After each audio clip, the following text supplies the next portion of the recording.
Hey everybody, it's Pedo here from Arc Asphalt, and today I'm going to properly teach you how to start up a miller.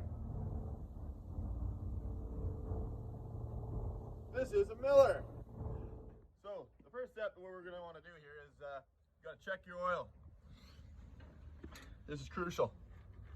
So you got to wipe it off, and then you stick it back in, and then you look at it, and that's how you check it. See, full. We're looking good. But there's another oil compartment we've got to check over down here.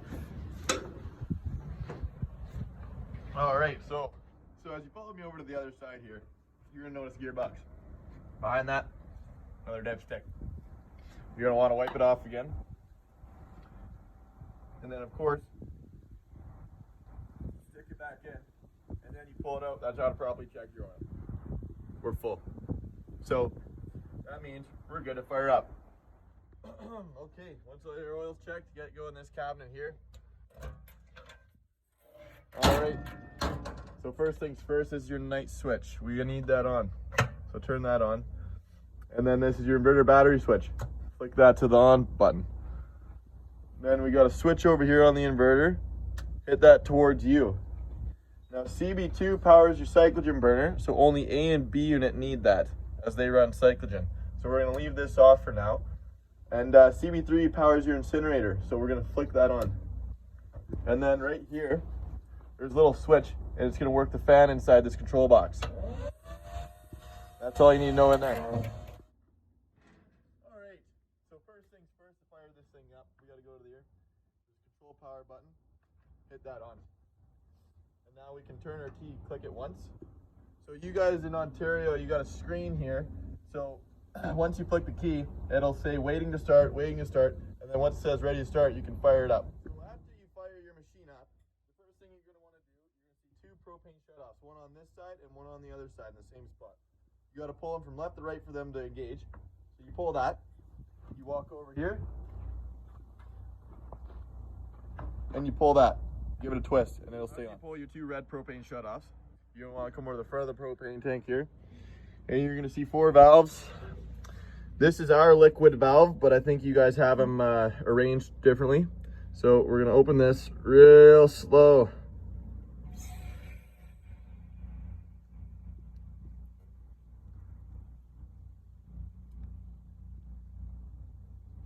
Okay, once that is open,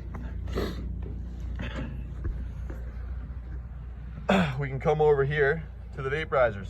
You're gonna see one yellow switch here. You're gonna wanna open that nice and slow.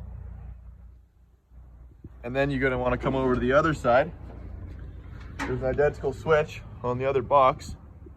Open that real slow. Okay. Now you're going to see these valves here. Twist them open. Twist them open.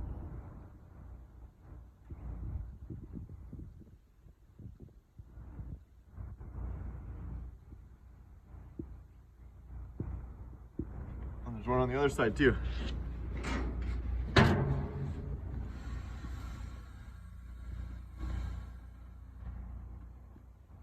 Lids are open.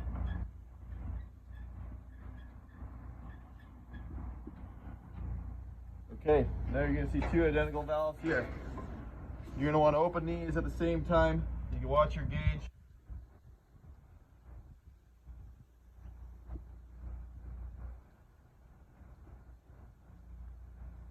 Okay, once you do that, you have valves on the bottom here that you need open, so I go from right to left.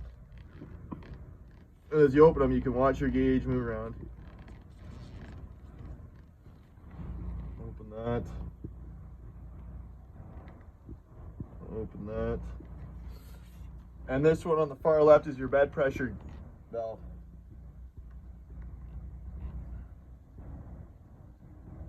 You open that. And then you're going to see 2 knobs on each side here, one on each side.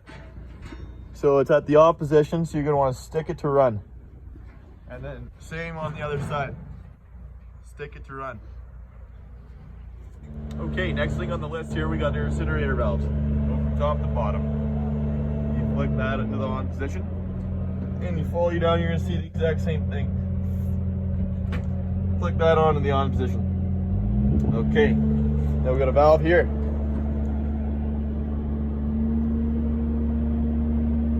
There we go. One more here.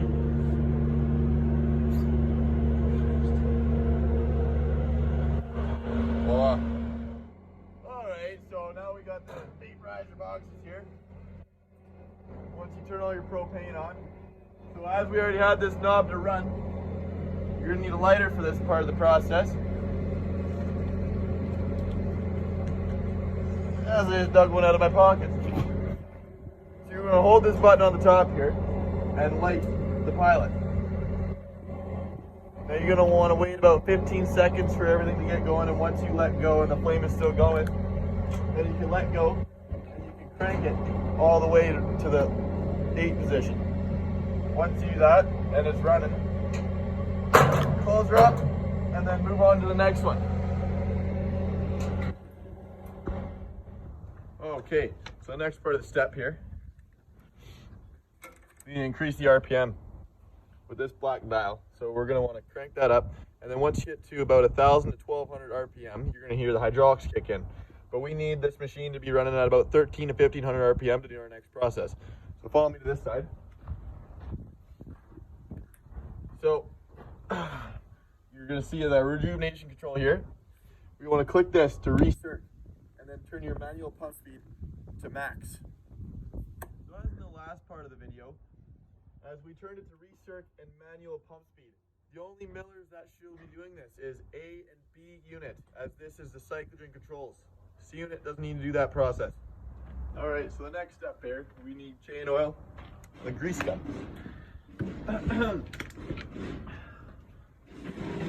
So, this is your grinder controls. As you press the one on the far right, it's going to operate the grinder on the far right. So if you press this button, the grinders will start spinning. We need to make sure at the start of the day that every single grinder is going to spin, because you don't want to get in the cut and them not to spin. So as you hit that button and it starts to spin, there's chain guards here with a little compartment. You can put a little dollop of chain oil in. That's probably as much as you need for your whole day. Right there. You got one here, and you got two on the other side in the same spot. So as they're running, you now want to do this. We got 2 grease nipples here. Stick them in. I want to see 10 pumps at least, each nipple. Another one here, at least 10 pumps. And we got another good guy here. I don't know if I can get it in there. 10 pumps.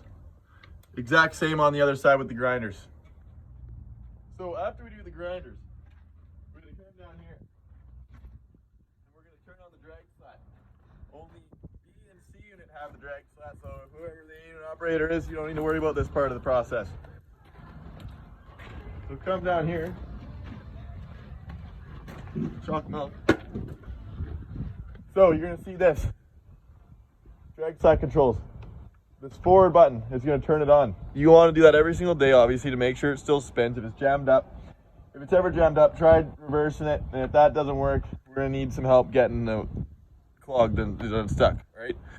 So, turn it on. There's bearings on each side. So, stick it in there. I want 10 pumps. Same on the other side. And then if you come follow me down this way,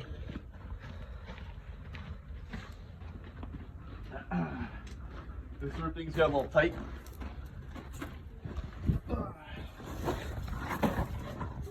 Make sure you don't stick your fingers in here, because that will hurt, because it'll be running. There's another one right here, 10 pumps.